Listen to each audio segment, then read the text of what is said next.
Toro Tuesday. Rico Toro.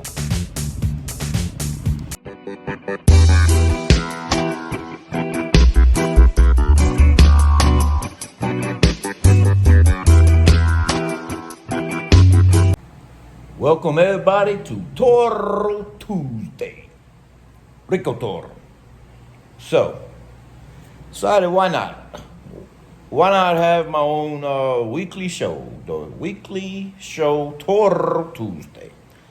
So, something for you guys to just listen to on your way to work or from work, Tuesday, Wednesday, or anytime. But each week I'm gonna put up something probably in the AM Tuesday. So we can do this several ways. One way I thought, well, I'm gonna always have something, but we could do like a Q&A. If you guys want to email me your questions, I'll address them on Tuesdays. Don't ask me questions and comments about chica pricing, things of that nature. Those are like private matters almost now. Send that via email. And the email is always in the description, as is the Cash App. Donations welcome, never expected. Start with a thumbs up though for today's talk. So, a little bit of updates. Street's been kind of quiet lately. Police are harassing some ladies. Saga continues. One thing, there's a lot politically going on right now, and that's why the main stretch, between like Roomba and down toward the beach, that's why a lot of the bars are still open that were supposed to be closed, because there's a lot politically going on right now, and that's why they're not closed and they're not shifting down to the new sports club as they've been talking about for, a year and 79 days. So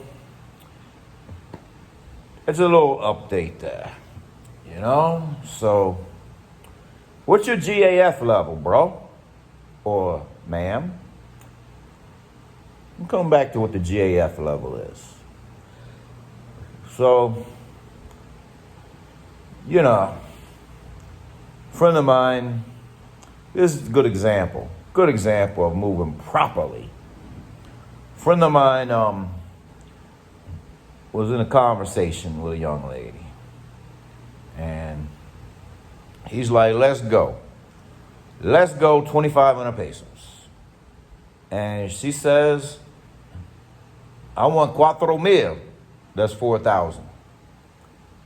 And he said, I didn't ask.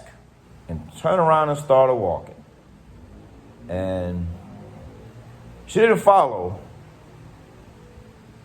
But she later called him, texted him, said, I'll take it. It's how it works sometimes.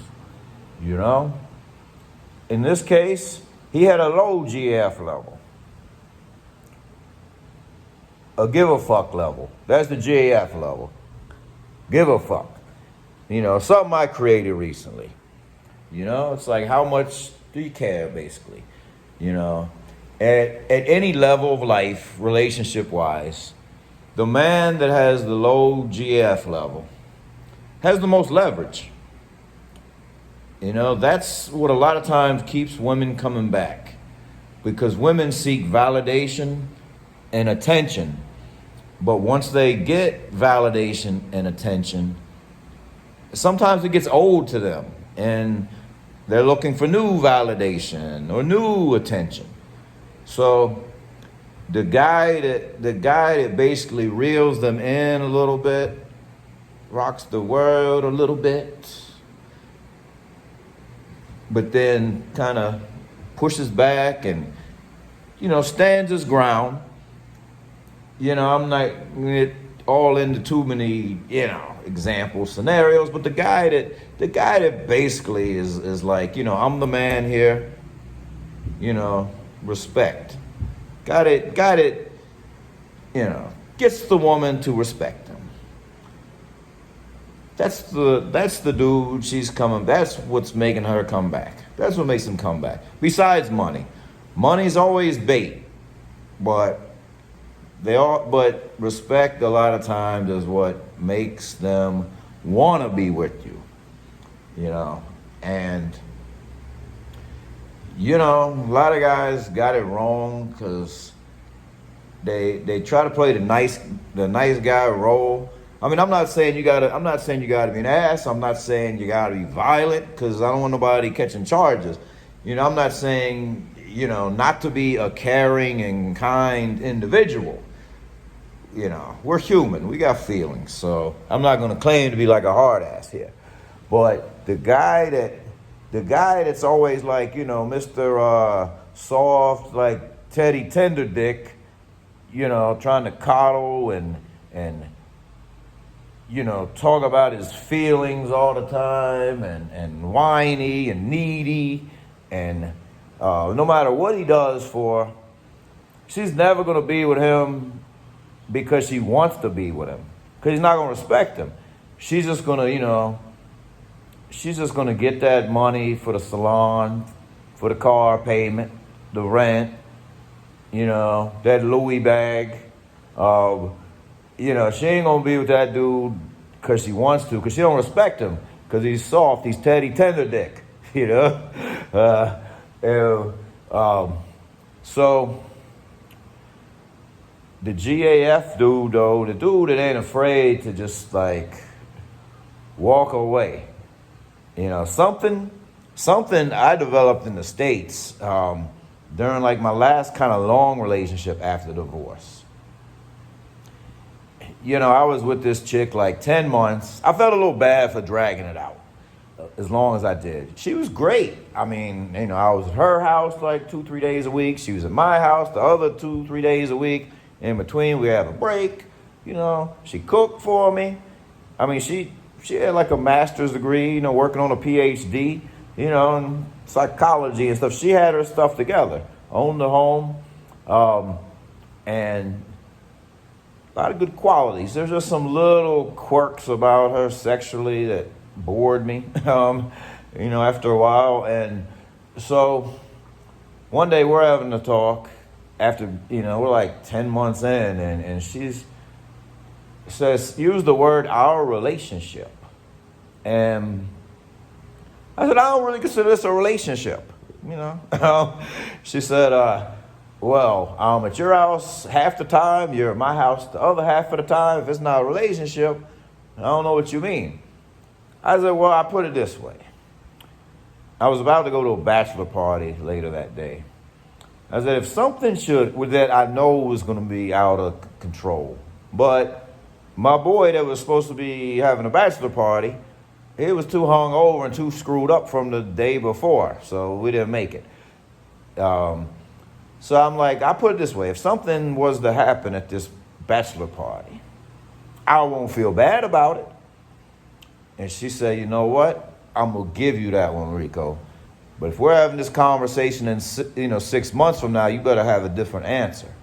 So I looked her dead in the eye, and I'm like, I may not want to lose you, but I'm not afraid to lose you. See, that's what I'm talking about. A lot of guys get in this like one-itis, obsessed over one chick, and they're afraid to lose them. Like, I understand not wanting to lose someone, but being afraid to lose them. And I know the cliches, cheaper to keep her, easier said than done. I've been in some of them situations before. But, so I'm not rushing anybody to go broke paying alimony, that they can't afford. It's a process, I understand.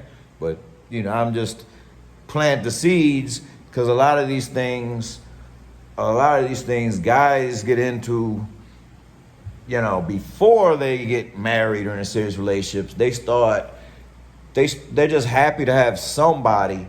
So their G.A.F. level's too high, and then they're getting walked all over because they're just happy to have somebody. you know,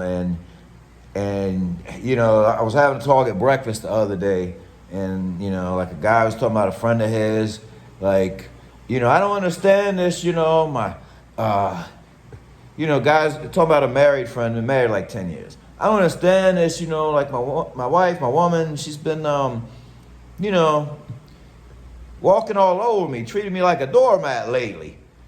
He's like, I hate to break it to you, Brian, whatever his name is. We'll say Brian. Hate to break it to you, B. This didn't just start. I've known you 15 years. She's been walking all over you from day one, bro. You just failed to recognize it till 10, 15 years in. So a lot of things don't just happen. You know, you know, what you tolerate trains people how to treat you. You know, be careful what you tolerate. You're training someone how to treat you.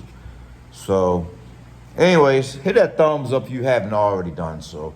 Rico.toro, real life experiences, personal observations. If you're brand new here, thank you first off. Hit that subscribe.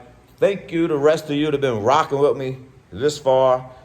Hope you're all well. Stay blessed.